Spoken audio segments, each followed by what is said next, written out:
and welcome back to Let's Play Live a Live. Last time we cleared the Imperial China chapter, and Lei ascended to the title of Shifu of the Earthen Heart style.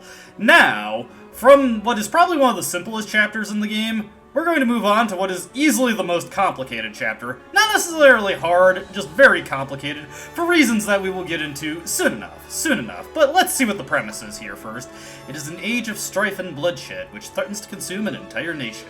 In the shadows cast by the fires of chaos, a shinobi is given a mission of paramount importance. Into a castle filled with deadly traps and wary enemies, he must venture that he might free a prisoner of singular talents. Yet will the shinobi carry out his task with a merciful heart, or will he put his every enemy to the sword? Interesting. Well, let's check out the Twilight of Edo Japan chapter, or aka the Ninja chapter.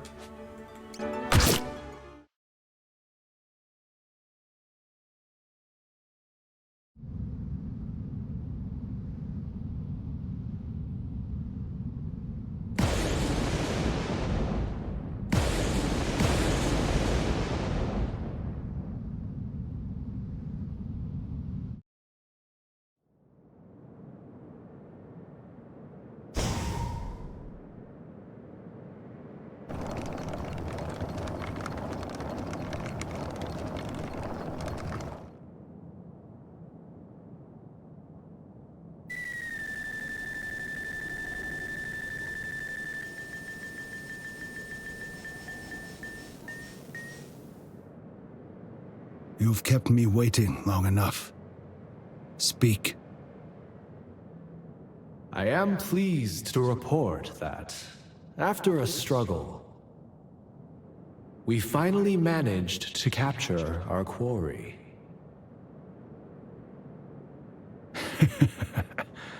So, he's mine at last. I've added the finishing touches to my puppet too, my lord. All that remains is to peel back the man's skin and replace his internal components. We shall begin work tomorrow, at dawn. Very good.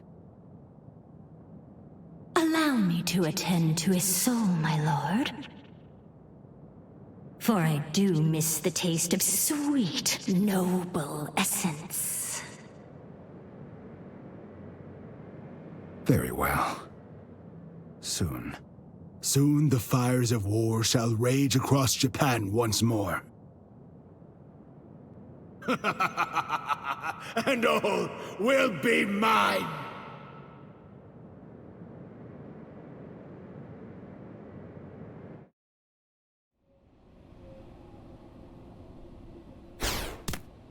My lord. A little late, aren't we? I am ready to depart. Are you now? And what would become of the Emma Shinobi were you to fall? Huh? No, I will not allow it. Indeed, I would sooner go myself than send you. My lord.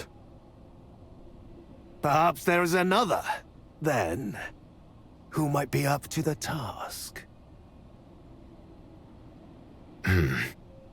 But, my lord, surely there is no other shinobi capable of carrying out such a difficult mission. Unless... Yes, there is another who may suffice. His training is incomplete, yet he shows great promise. Uh-huh. And his name? My lord, the youth is called...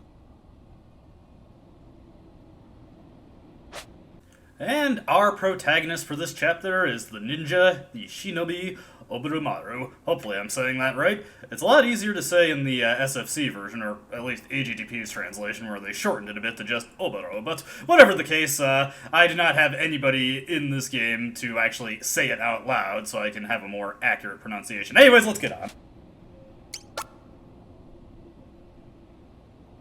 As you will recall... Ah, yes.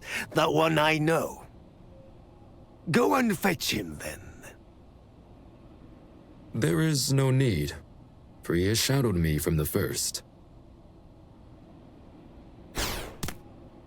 Impressive. Now then. Yours is a secret mission of the greatest import. Are you familiar with the details? I would hear them again. The Ode. You know the clan, I'm sure. They are but one of many seeking to turn these troubled times to their advantage and overthrow the Tokugawa shogunate. Such is Lord Odeyo's ambition. Your mission is to infiltrate his castle and rescue a man who's been held captive there. How you achieve this is up to you. You may traverse the halls a silent shadow, or paint them red with Ode blood. However, failure is not an option. Have I made myself clear? Yes, my lord. Then go, young shinobi. Wait! Before you leave, I will share with you my secret technique.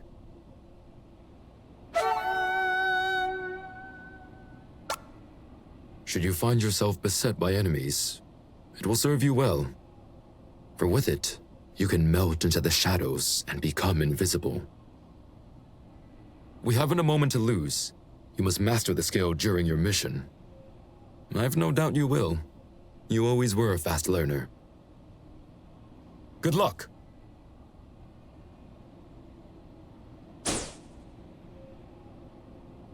You bear a heavy burden, young shinobi. The fate of the Emma, nay, the fate of all Japan, shall be shaped by your deeds tonight.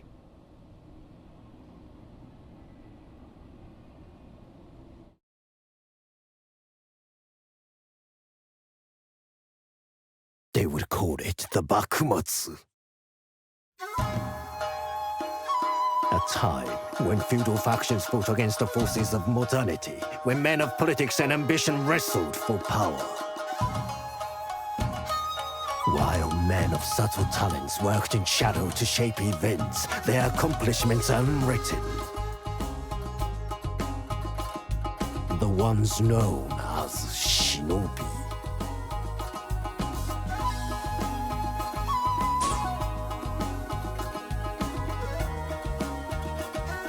This is the tale of the greatest of the Emma. Like all must walk a knife edge. Between life and death.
When in doubt, consider the Ode Castle map. And here we have our map. Oboromaru carries with him a rough sketch of Ode Castle and its various buildings. Press the whatever button to view the sketch and confirm your present location. This map is not that helpful, but it's more than you got in the SFC version, I suppose.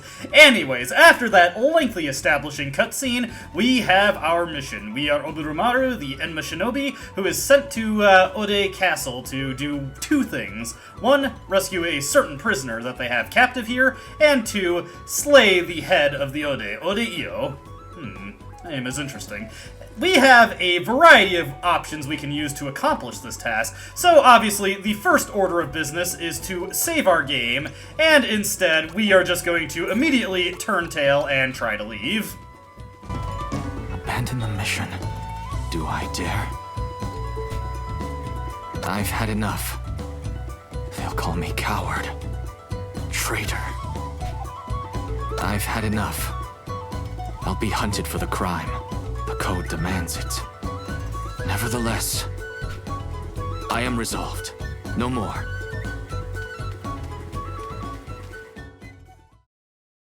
So it was that the young shinobi abandoned his mission and cut ties with his clan.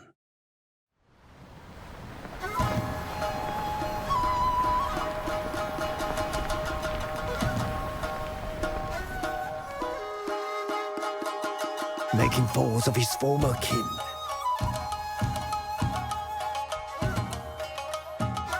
Brothers betrayed, who would follow him to the ends of the earth.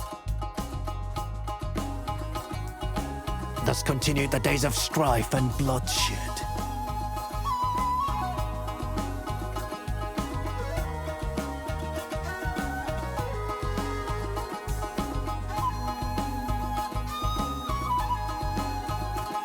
Hold, traitor!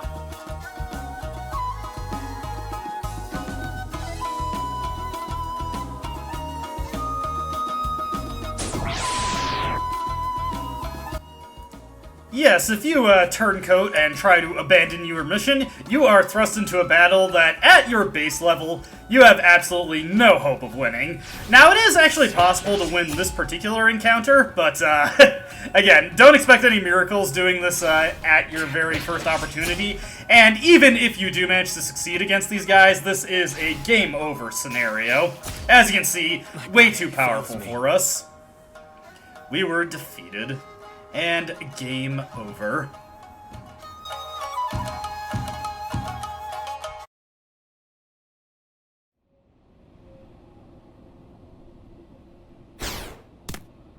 My lord, I bear ill news.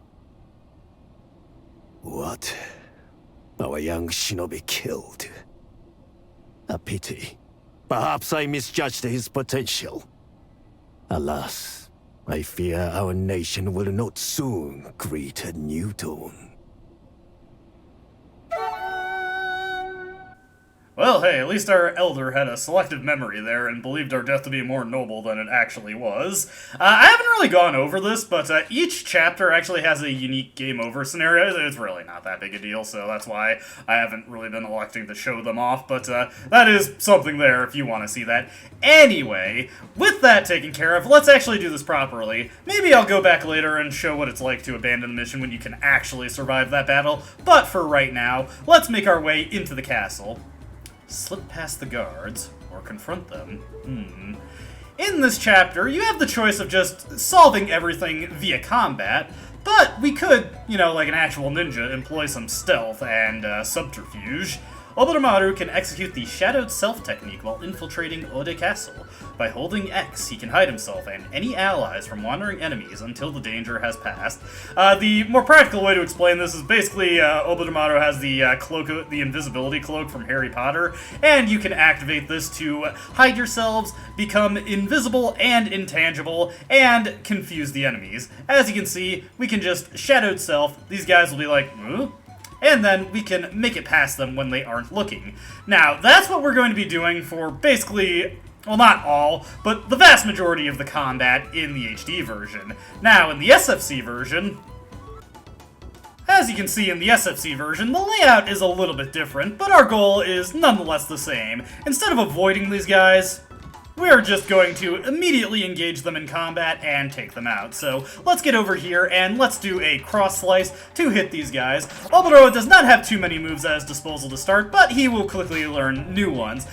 Shadow Slice, or Shinobi Slash rather, is just a single targeting attack that's a little bit stronger than cross slice, but of course doesn't hit in an area. Blazing Firefly is a weak special attack that also creates a bunch of fire tiles. It's actually a very, very useful technique later on when we get a certain piece of equipment, but not that important right now. As you can see, these guys are no skin off our nose. However, I've slain 2 people. Oboro will keep a running total of everyone you kill in this chapter, so we've got 4 more guys to deal with here. Now, in the SFC version, for this specific encounter, if you want to avoid killing these guys, you have no choice but to prompt an engagement and then run away. You can't bait them away from the gate, go invisible, and then walk away. Incidentally, we're not going to be using the Shadowed Self technique pretty much at all in this version of the game, since, well, we actually want to fight people, so there's no reason to. But, slain 4 people. If you want to see what it looks like in this version, as you can see, there isn't the little outline like it's just like a sheet of paper. Oboro is well and truly invisible in this version. Anyways, it's going to be a bloody thing. Now note that if you, just elect to, or rather, if you do happen to get into a fight, you can simply run from most encounters. There are a handful that you do have to fight out if you get caught, so obviously you don't want that to happen, but for a lot of them you can run away, and this game has guaranteed escape rates, so again, it's not that big a deal if you get caught. Now, onto another gimmick of this chapter. Now then, let's go over the hourly passwords once more. Mountain! River! Potato? I mean, An imposter! Take him away!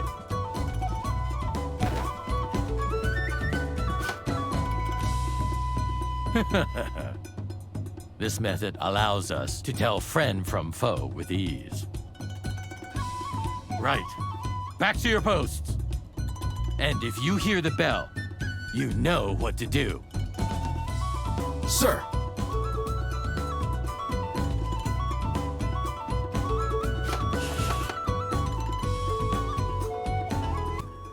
Passwords? Hayate said there were 2. River and Origin, I think.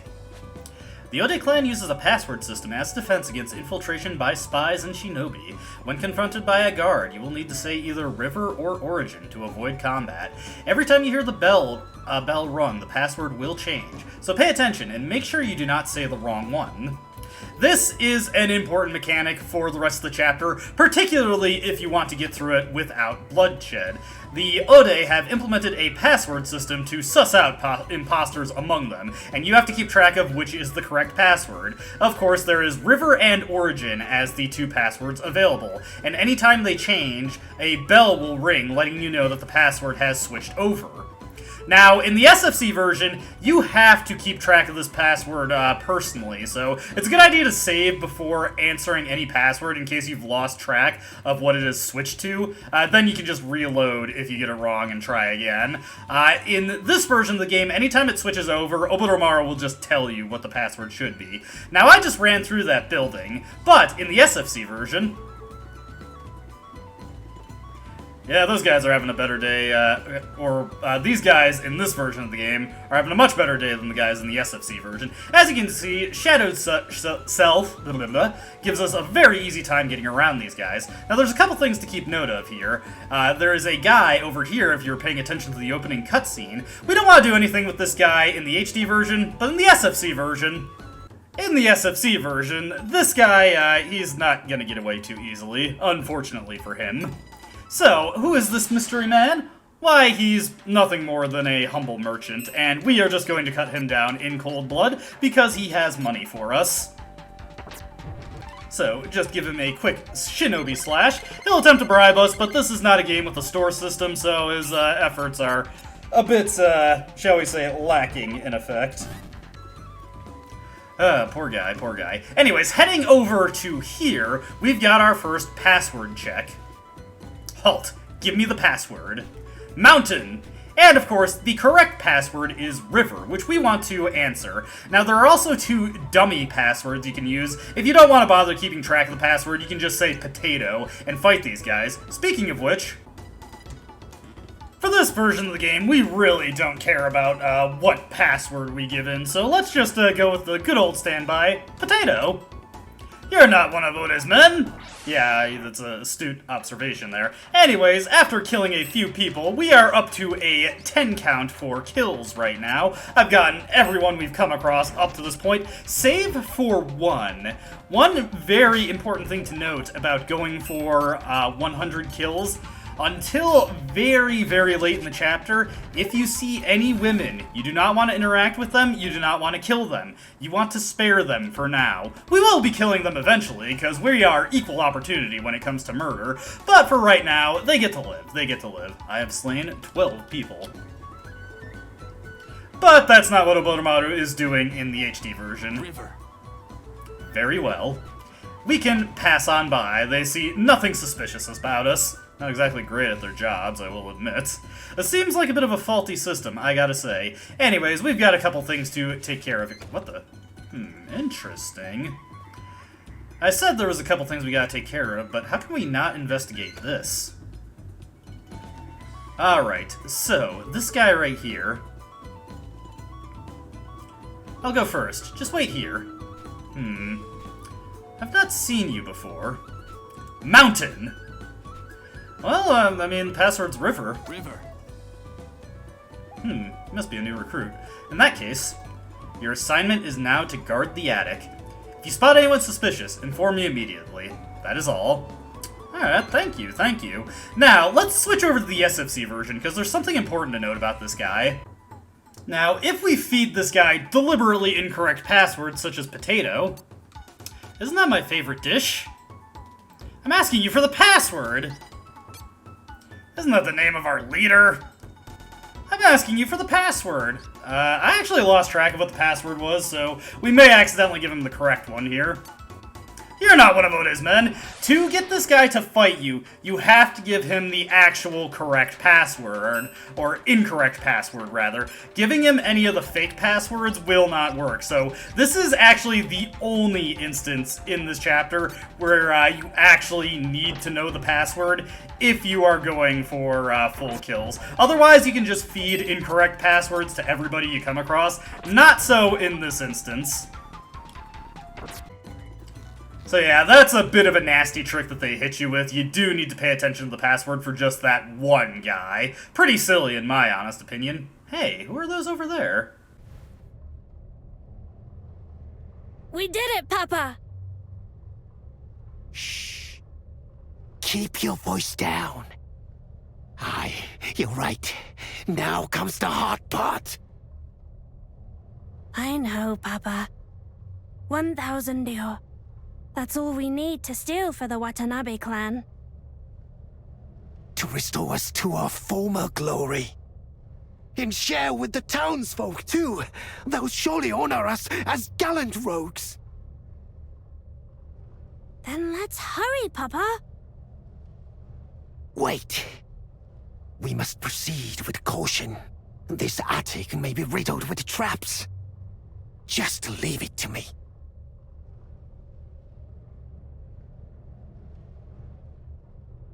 Papa? Huh? Be careful. Of course.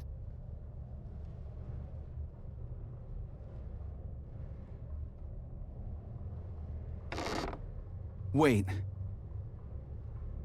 Someone's skulking about the attic.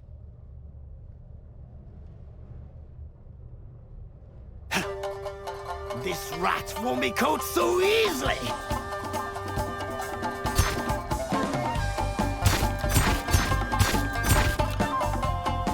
Well done, Papa! What now, samurai? Found you!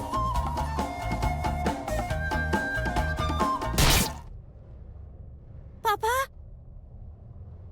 Papa!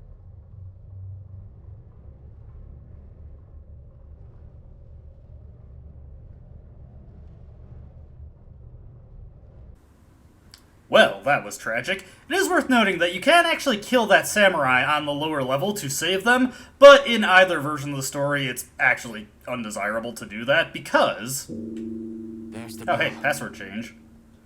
Yep, password is origin now. That doesn't really matter at this moment. It's empty. This one, though, has a Koban. We want at least 4 Kobans before we get to the end of the story, so definitely it's worth our while to get that. Now, if you're on a route where you're killing people, again, it's not strictly necessary you get that Koban right there, because we're going to be getting a few more, but for 2 reasons, if you're going a pacifist run, you obviously don't want to save that guy, because he'll steal the Koban, which you need, and also killing the guy below would, invalidate the run. Kind of a... a lose-lose situation there.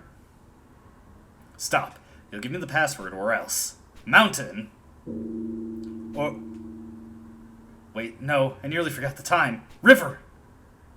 Good. You remembered. Here's a way to re-inform yourself of the password if you've somehow lost track of it. Obviously not that helpful in this version of the game, but something handy to be aware of in the SFC version. And what have we here?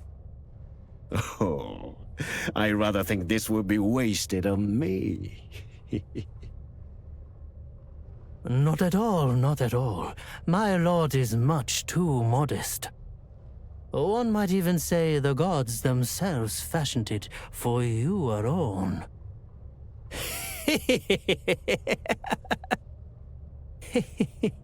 Well, if it is not to your liking, I've something else to offer. The item of which we spoke before? Well, do I recall it? You indulge me too much, you old rascal. And you flatter me, for mine own appetites pale in comparison to my lord's.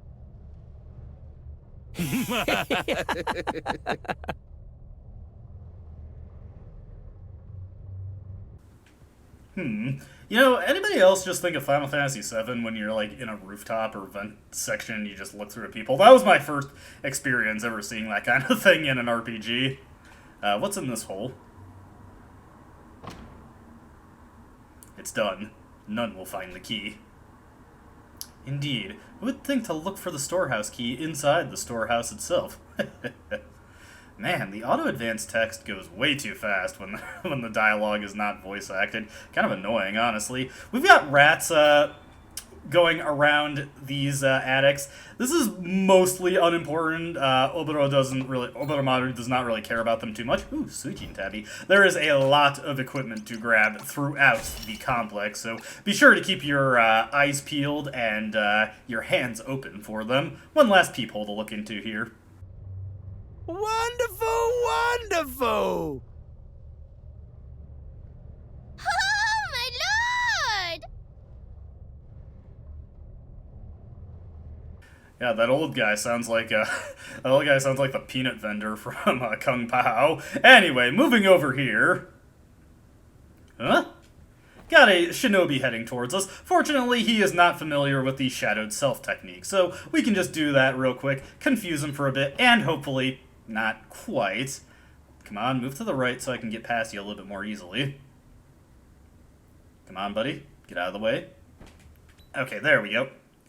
He's a little alert, but not alert enough. Now, heading over this way, we can now dart across the rooftops, so let's make our way over here. It's important to note that there are a couple of areas that we could access on the lower level, but we have yet to get the key for it. So, let's keep our eyes open for the storehouse key.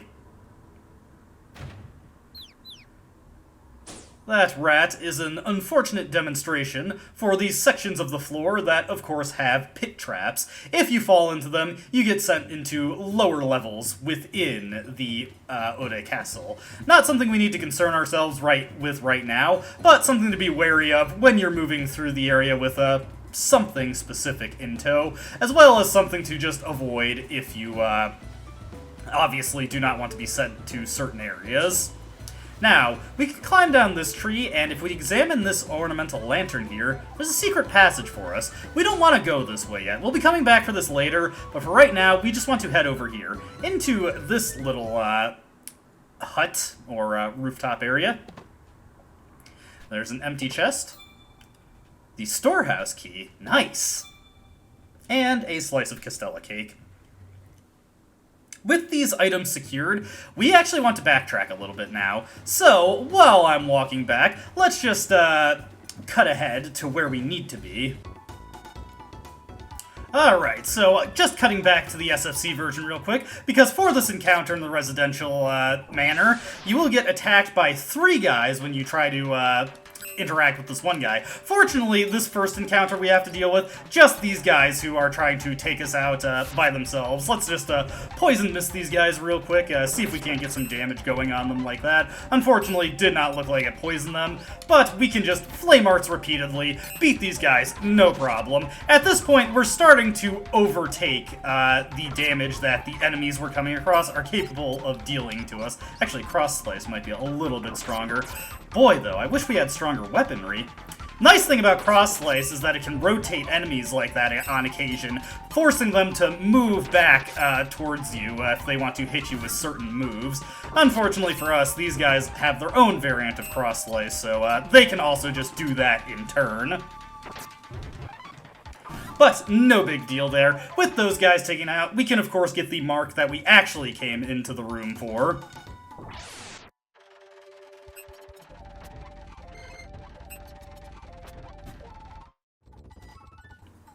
Cutting back to the SFC version again real quick, you may have noticed that there was that little building that I could enter through 2 gray entryways when I was running along the rooftops. Well, if you enter this building from the left here, you'll come across these 2 treasures. If you try to open them, though, 1 ninja, 2 ninja, 3 ninja, 4. That makes 5. How many is that? Hehehe. Not exactly the count from Sesame Street. In all, that makes 5. 5 ninjas! Seems oddly specific. I mean, I do have eyes. Why is the game only singling out that one in the back to start, though? This fight is actually a bit of a trick.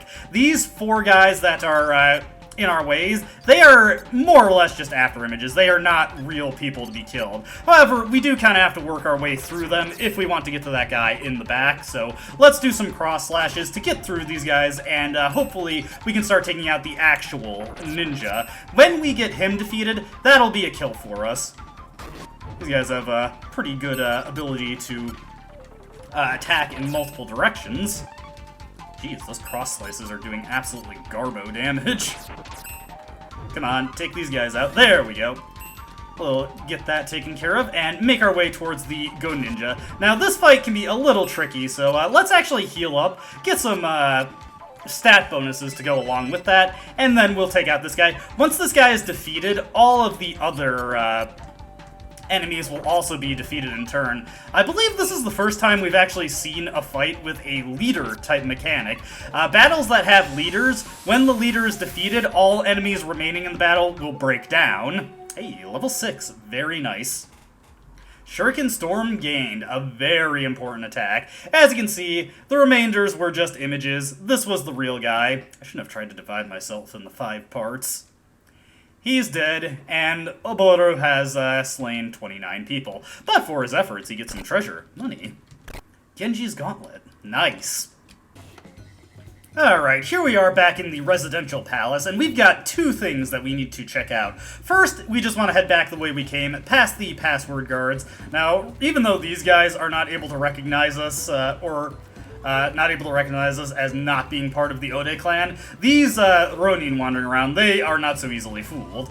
This door right here is the first door we can open up with the storehouse key. Just pop this open. And if we make our way into here, in the Shinobi Storehouse, strange name, pop this chest open. Impossible. Our hideout has been breached!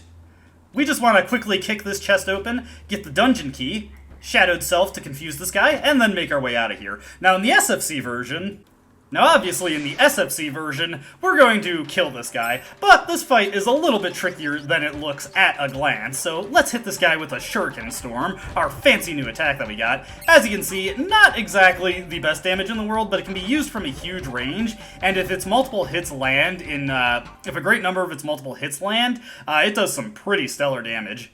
Oboromaru has slain 30 people, and that's not all. 2 more come in to join the fray. We'll, of course, just keep Shuriken storming these guys and let them lament their inability to effectively combat Oboromaru at a range. I mean, look at that. That's not going to do much. We're getting so much more powerful at this point. There we go, that guy's down. Shuriken Storm, this guy over here, fantastic range on the skill, and once we get some better weaponry, it's going to be a real powerhouse of a skill. There are still better skills yet to get, but for right now, this one is stellar. 32 people slain, but, oh geez, 4 of these guys, oof. And I think for this one, the smartest thing to do would be to just go into center and start cross-slicing like crazy, get these guys all rotated, and hopefully that prevents them from doing anything too fancy, which it looks like it's doing, so I gotta say, it's rather funny to have these other ninja just take up 4 spaces in contrast to Oboro, who, you know, only takes up 1. He's a very lithe ninja. You ain't getting away, buddy. Check out this. Shuriken Storm! Alright, good stuff, good stuff.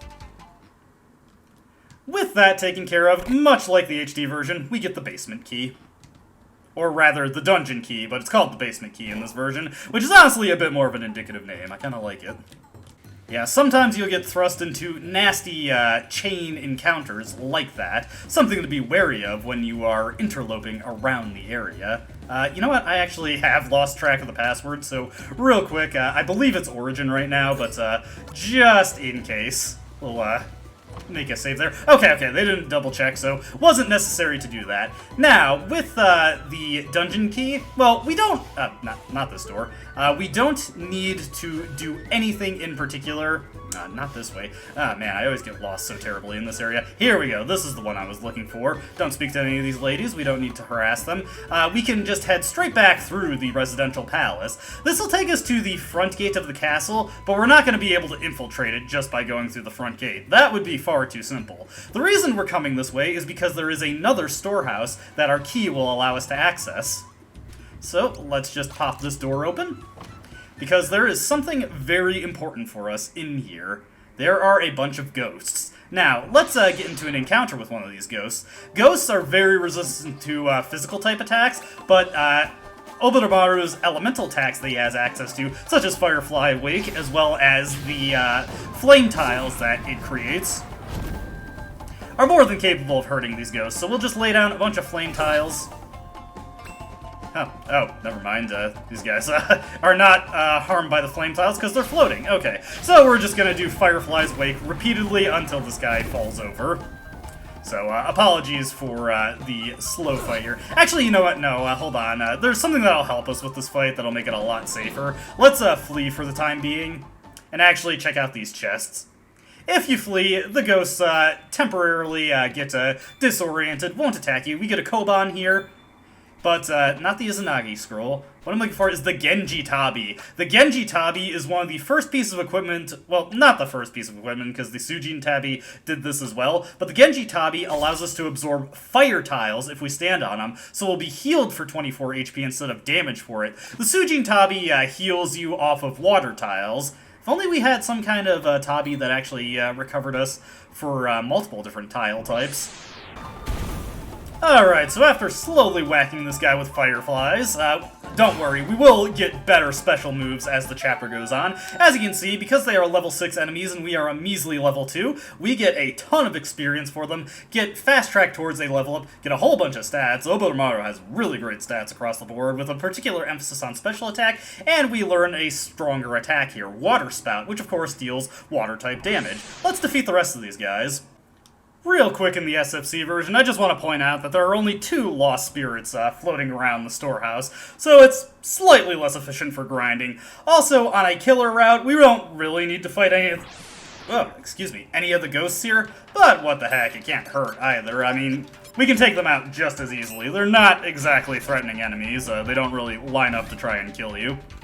It is important to note that Water Spout is not as good against these things in this version. Whatever. Anyways, the spirits are incredibly vulnerable to Water Spout, as it is their weakness. And I may as well show this off. I just kind of skipped by that previous encounter, because I didn't feel it was necessary to show it, but let's just show off Water Spout taking these guys off, or out. Much more effective than what I was doing before.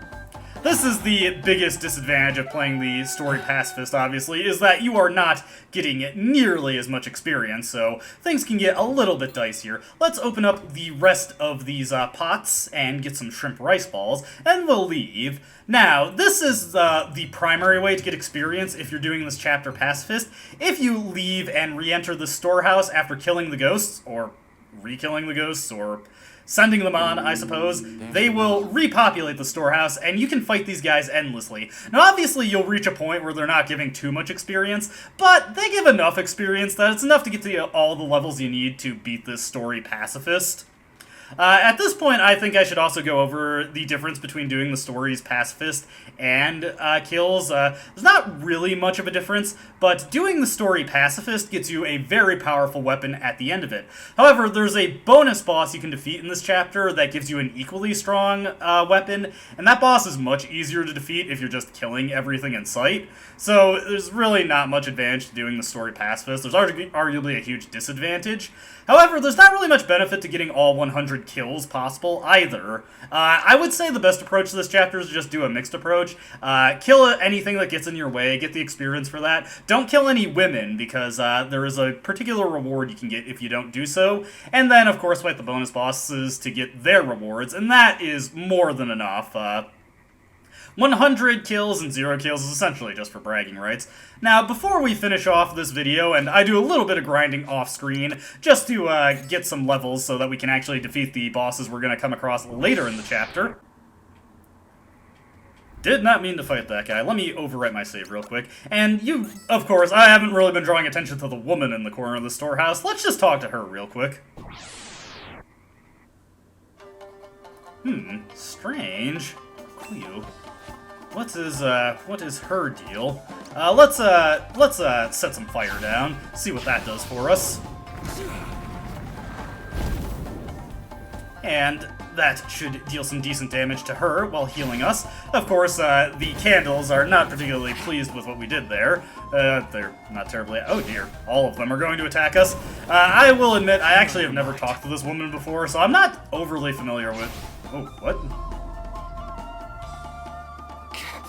That was potent. Oh dear. Come on, fire tiles, go off. There we go.